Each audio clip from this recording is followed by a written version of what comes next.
Mic check, mic check. Okay, sorry ang gulo-gulo ng mga nasa likod ko. Ayan, nag-blue na siya, oh. Hi everyone! Ang tagal ko nang hindi nakagawa ng vlog, pero this time, I'm very excited to share with you my new gadget na sobrang tagal ko na itong pinag-iisipan.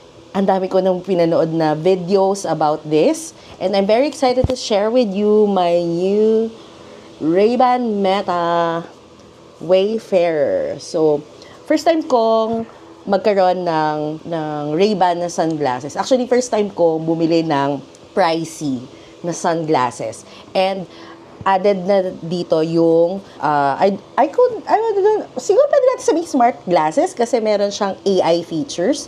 Pero dahil dito sa Philippines, hindi pa available yung AI feature unless you use a VPN to your device.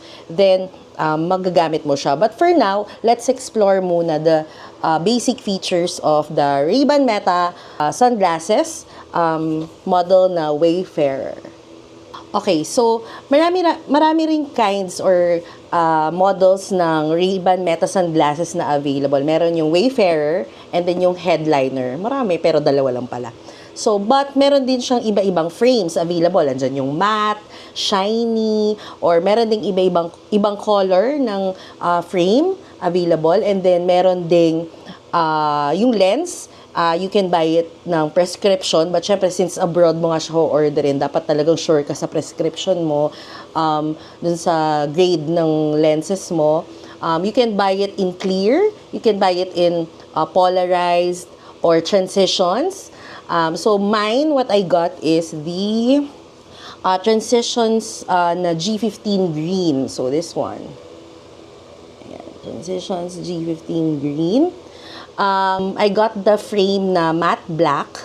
And siguro ito yung something na parang hindi ako sure kung tama yun nakuha ko. But ayoko kasi ng masikip na glasses kasi medyo minsan talaga sasakit siya dito. May grade yung mata ko. Nag-iisip talaga ako if I'm getting the clear one. Tapos ipapa-change ko na lang yung lens niya to prescription to wala kasing authorized na shop to change eh. Parang may mga groups lang ako sinalihan and then they recommend optical shops that can change the lens nung Ray-Ban Meta sunglasses. So I opted for the transitions one. So bahala na, siguro magko-contact lens na lang ako para makakita ganyan. Ang siguro pinaka naging dilemma ko is actually the size talaga of what I will get kasi meron dalawang size, yung regular and then the large.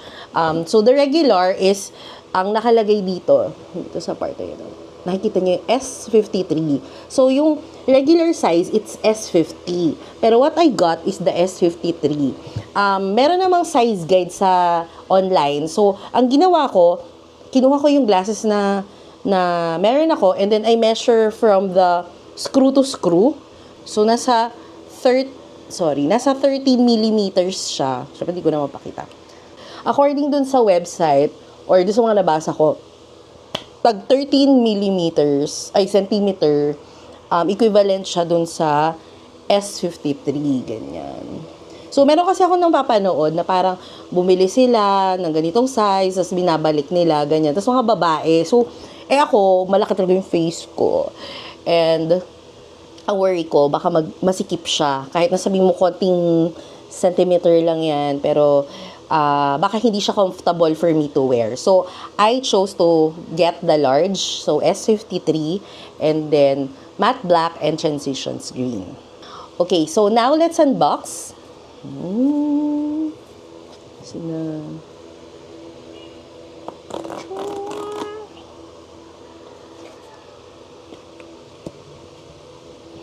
But before that, don't forget to like and subscribe. O this time, hihingin ko na mag-subscribe naman kayo, please. Okay, so listen, call, and live stream. So, ito yung mga basic din yan na function. Mamaya, pakita ko sa inyo or discuss ko sa inyo yung features ng Ray-Ban Meta AI sunglasses. So, this is the case. Look!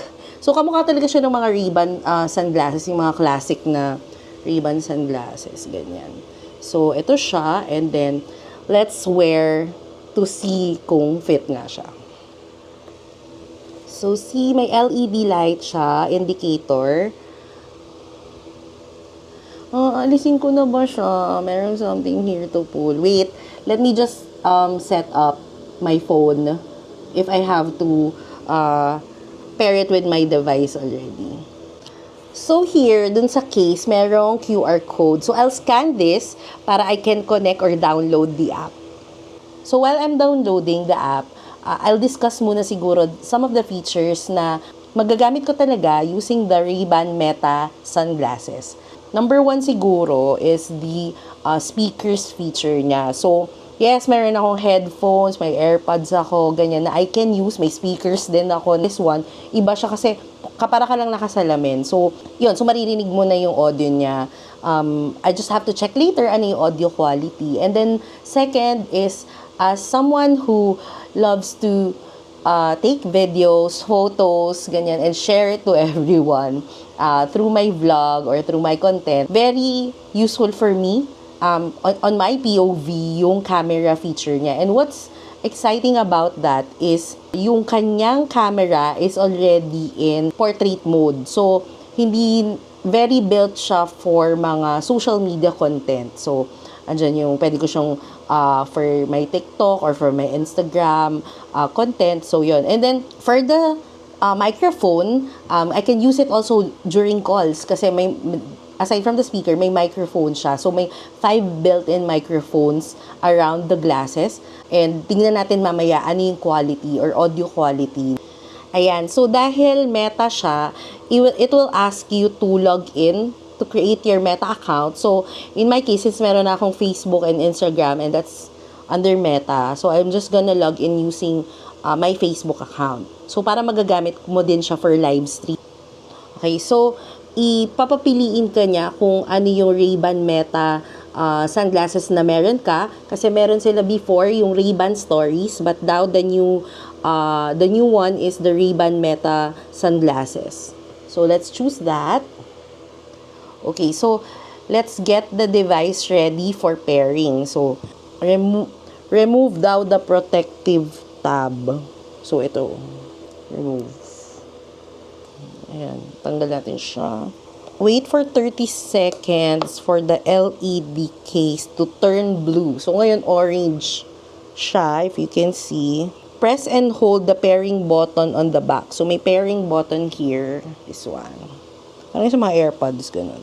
Dun sa device, i-click nyo yung blue LED turned on kung nag-blue na siya. Ayun, nag-blue na siya, oh. Okay, so pindutin natin itong blue LED turned on. And na-detect niya na yung aking Ray-Ban Meta. Connect. Let's connect!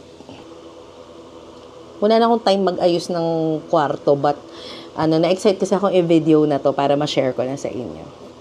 Okay, so pair. Pair the device. Yan. And it's now activating. So, we'll see. Actually, hindi ko pa siya sinusukat. Pero, kung hindi naman siya sa akin kasya, pwede ko naman siya bigay sa husband ko. Ayan. So, test ko na yung mga basic features niya.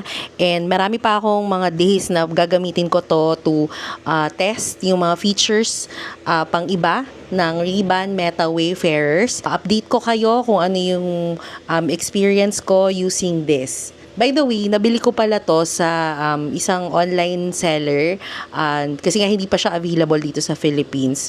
For now, sa reseller ko pa siya nabili. So, I joined the Ray-Ban Meta Philippines na group sa Facebook, and then doon may mga nagsisell naman doon, legit siya. Also, don't forget to like and subscribe to my channel so you can get more updates on my experience with the Ray-Ban Meta Wayfarers. As mentioned ulit, size 53 fits well sa mga pambabae, ganyan.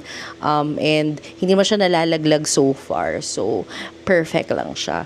Thank you, and don't forget to like and subscribe.